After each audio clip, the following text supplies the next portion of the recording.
The Outlaw, Levi Wallace. If you know him, me just saying the name sent chills down your spine.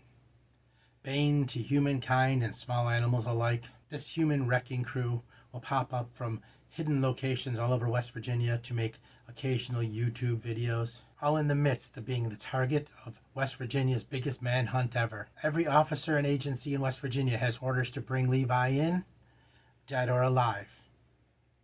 And we all know what the officers prefer: the outlaw Levi Wallace and the sunken door. Now, in all seriousness, Levi is a booktube friend of mine, so I will be giving a review, but I will not be too effusive or too critical. It'll be basically an overview. And I want to tell you, if you've ever seen Levi, if you've ever visited him on his booktube channel, then you'd probably want to read the book, because you'd wonder what the hell this guy's writing about, because he is one of the most unique individuals on booktube. His videos look like old 80s community access videos, and it's just great. So yeah, the Outlaw Levi Wallace. And even if you don't want to read the book, go check out his channel. He's a trip. So I'm going to tell you up front, you should probably buy it, because he's a dangerous, dangerous man. Look, he even sent me threats with knives. So take everything I say with a grain of salt. But let's talk about the book. I went into this with certain expectations, because I kept hearing it was a kids on bike book, and looking at the cover, for some reason I was getting Lovecraftian vibes, and that's not a tentacle, it's a snake. And at every turn I was challenged by my expectations, because it wasn't what I thought. And in fact, at different points in the book, you think you know what it is, and he pulls the rug out and under you.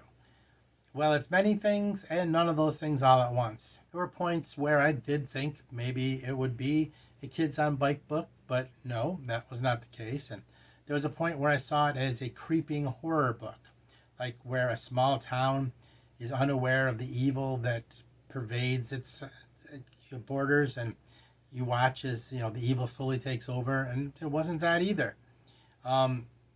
This is kind of unique in its own way. I even at one point thought I was getting like a Monster Hunter vibe, and it was kind of none of those things while being its own thing all at once. So it's really hard to describe in a way that I can compare it to anything else. You start out being introduced to kids who you believe are going to be like a kids on bikes group, an older version of Stranger Things or the Goonies type thing.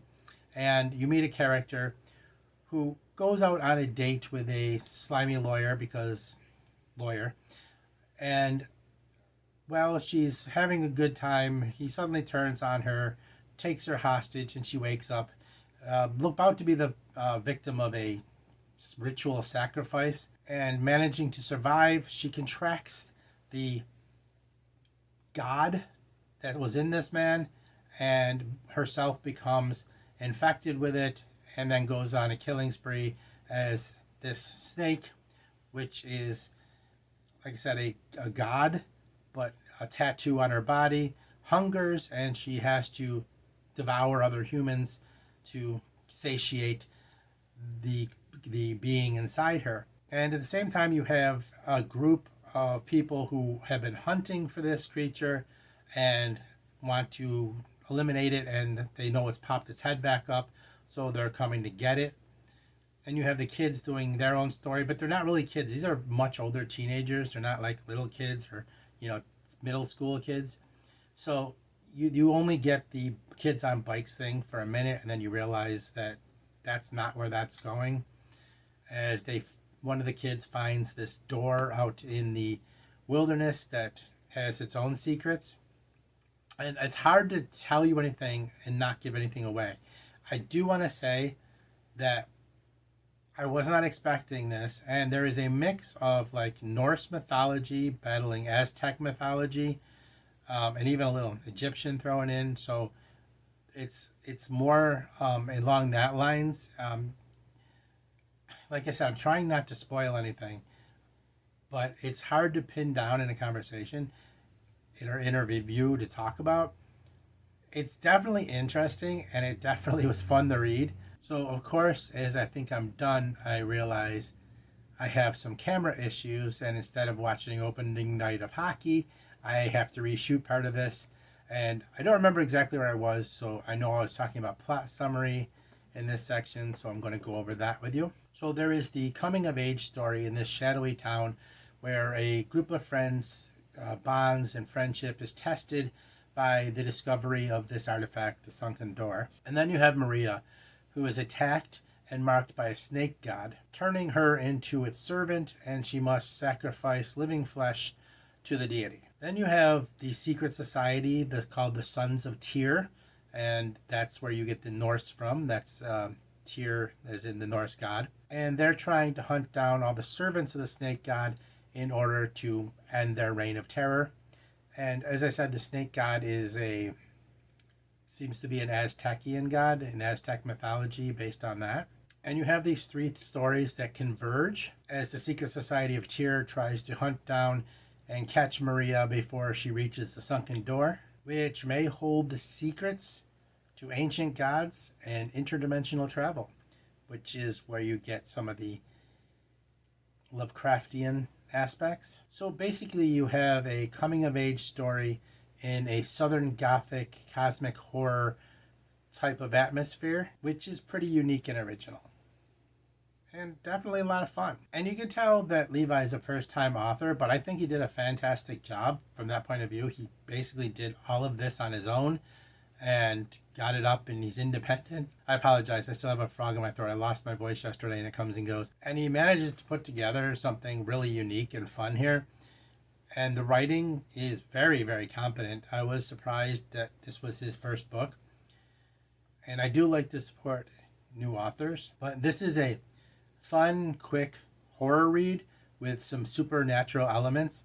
It's not a kids on bike story, or it's not a Lovecraftian story like the cover might lead you to believe. It is more of a supernatural horror thriller. And it's a lot of fun. It's a quick read.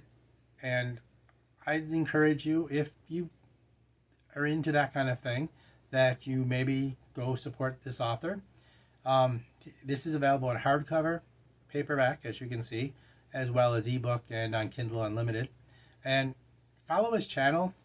Give him a check out his channel. He's kind of a fun guy. Not a fun guy. That's a dad joke that he'd make.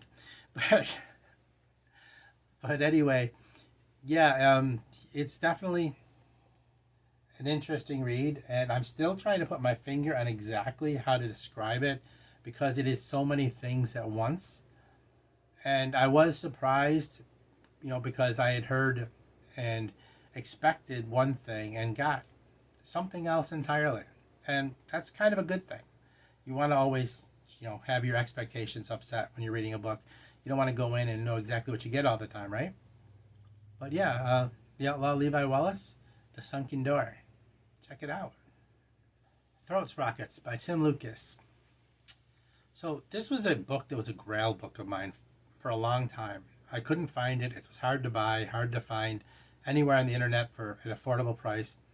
Apparently had a pretty high rating on Goodreads. And I finally got it, and I finally found time to read it. And that was actually a couple months back. And I haven't done a review of this because I'm trying to find a way to talk about this without being rude. I'm going to tell you up front, I gave this 1 star and was very confused by the people who decided they wanted to praise it. In fact, I gave it 1 star and then contacted Goodreads and asked them if they could make a special dispensation for a new rating that I could put this Twilight and Alchemized in, on their own, just for them. They said no. I don't know why. That's what happened since they got bought out by Amazon, I guess. No assistance. But anyway, this I came to believe was a vampire book. And I don't like vampires, but the concept kind of caught my attention. It kind of intrigued me. The idea that an erotic film spurred this story, that it was about a man's obsession with this erotic film that dealt with vampires. I'm going to tell you up front, that's complete bullshit. This has nothing to do with vampires. This guy, during his lunch break, he's an advertising shill. Um, he goes in to a porn theater where he spends his lunch hours, and he's watching a movie, and suddenly Throat Sprockets shows up, and he becomes obsessed. There's no pornography in it. There's no sex in it. Of course, loosely, the term pornography can mean many things. I'm using it in the avert adult movie sense here. But he leaves the theater after seeing this movie, which was basically just about the eroticism of necks. Necks. And he becomes obsessed with it, and to the point where it affects his life forever. And I don't want to get into great details about this because I don't want to relive that nightmare, but I'll do the best I can. So you end up with what's supposedly an erotic thriller, but maybe the worst one I've ever read in my life, because it wasn't a thriller, it wasn't erotic, it wasn't sexy, it wasn't vampires. It was a guy obsessing over a movie and obsessing over necks. I mean, necks are beautiful. I get that, but not like this. So yeah, he has to actually leave the theater while watching this movie before he gets to see the end, which makes him more obsessed with it. And he goes back to watch the rest of it. And the movie's weird because it's not a straight up movie. It's got these splices and edits and cuts in it that are all over the place and don't look like they're originally part of the movie. So it makes him even more obsessed. And he starts to, immediately when he gets back to work the first day, he starts looking at women's necks like, obsessively, like examining them and thinking about them in a very erotic way. If you've ever seen movies like Crash or anything where people obsess and the camera angle makes you feel a little bit queasy at how they are obsessing over something, it feels like that while you're reading it. And it becomes such an obsession, it actually ruins his marriage. We never really know exactly, but she gets freaked out and takes off, and now he's living alone and still obsessing over this movie and obsessing over necks.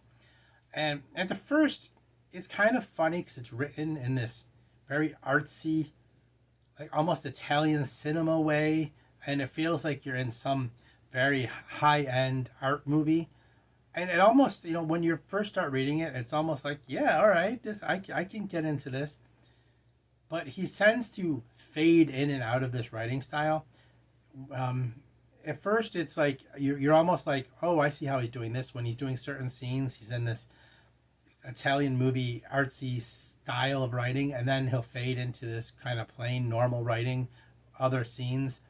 And it made sense at first, and then he kind of just basically gives up on it and just writes however he wants until you get to the end, which still don't know what happened. If anybody has read this and knows how, what the hell the ending was about, please let me know, because I don't know if I just zoned out because it was so bad by then that I didn't care, or if nothing actually happened. And, the prose overall is really purple. You kind of get the impression of what it's like inside Hubert Humbert's head from Lolita if it was obsessing over Italian cinema. That's my best way to describe your view and what you see as a reader. And that was really my impression. Hubert Humbert's from Lolita obsessing over Italian cinema. That's what it really feels like. And that's very uncomfortable and not very entertaining, to be honest. And on top of that, to make it worse, the character and the writer, I'd say in this case, had a cigarette obsession that was so dense through this book that you reading it, you actually started to feel gritty and dirty and icky because you felt like you were stuck in a room full of smokers and couldn't breathe that's how often and how relevant he spoke on it. And it just was to an uncomfortable degree, and it felt very claustrophobic. And you might say that's good writing, but I just say it made me feel icky. So like I said, he's an advertising executive and somehow is obsessed with necks, and this movie leads to a giant contract with a company, and he heads the whole program. And he gets well off and well known as an advertiser based off stealing style from this film, which made it feel even stupider. And is stupider even a word? Because talking about this book literally makes me stupider. At some point, he meets a girl and they end up in some hotel that specializes in vampirism, which might be where it comes from. And they have kits in the drawers so you can draw blood from each other safely. And it just feels stupid. It does not come across as erotic. It does not come across as thriller or horror. It just feels dumb. Then he meets another girl who was obsessing over the film, and they bond over prints of the film they managed to buy. And there's this whole storyline about how he's trying to track down the film that feels just sleazy and stupid. And I think that they throw in like this whole book of Shakespeare that's in the movie that supposedly has something to do with the eroticism of it. And like I said, they try to make it feel fancy with this almost Italian artsy kind of feel, and none of it works. It's just a complete failure from beginning to end for me. And I cannot understand how this book has ratings on Goodreads like it does.